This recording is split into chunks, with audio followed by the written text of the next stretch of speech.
میدونی 108 سال پیش تو همین ایران خودمون چه بلایی سر مردم اومد؟ نه زلزله بود نه طاعون. واقعیت تاریخ شما رو شگفت زده میکنه. برای دونستن این واقعیت ها کانال رو سابسکرایب کن. سلام دوستان. امروز میخوام براتون بگم یه قرن پیش چه بلایی سر ایران و ایرانی اومد.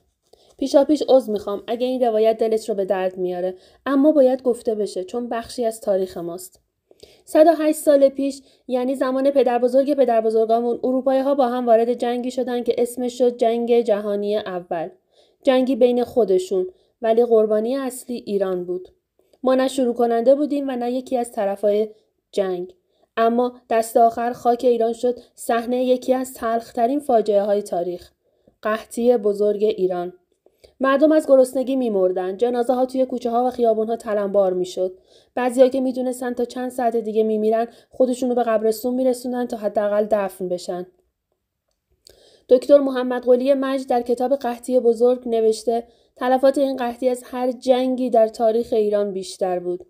یکی از دیپلمات‌های آمریکایی نوشته وقتی از مرز ایران رد شدیم برای نهار کنسرو لوبیا باز کردم.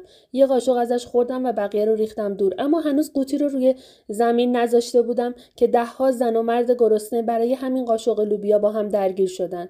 خاکی که لوبیا روش ریخته بود رو با دست جمع می‌کردم و می‌ذاشتن دهنشون. میگه مردمی رو می‌دیدم که سرگین حیوانات و علف‌های صحرا رو می‌خوردن. روی جاده‌ها بدن‌های نیمه جون افتاده بودن. چشم‌ها پر از مگس و دهان‌ها پر از علف خشک.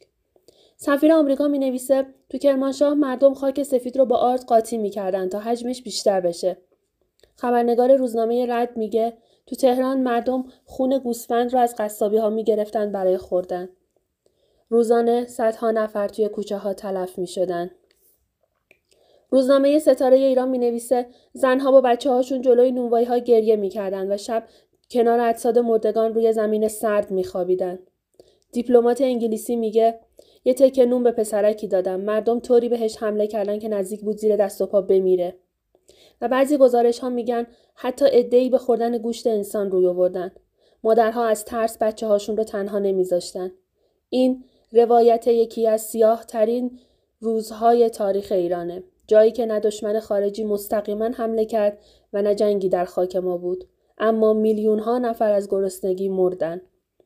اینکه چی شد این قحطی به وجود اومد، چه کسایی مقصر بودن، میمونه برای ویدیوی بعد. اما یادمون نره این سرزمین با درد بزرگ شده و ما وارث مقاومت مردمی هستیم که با شکم گرسنه ولی با دل سیر از عشق وطن زنده موندن. اگه این بخش از تاریخ رو تا حالا نشنیده بودی لایک کن تا بقیه هم بدونن چی به سر مردم ما اومده و توی کامنت ها بنویس تو فکر میکنی چرا تو این بخش از تاریخ سالها سکوت شد.